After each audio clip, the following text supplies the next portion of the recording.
I needed to darken my red up in my smoke compound, so let's see if it worked.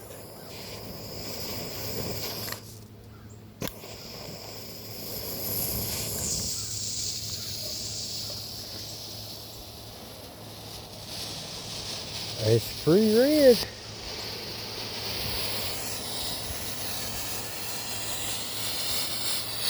Very red.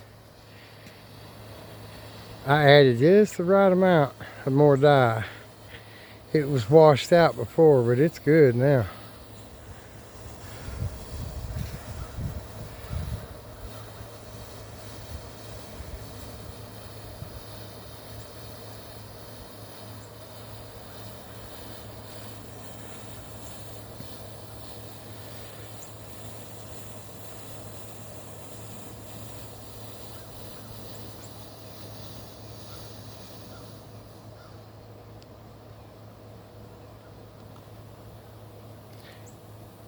Minute and 7.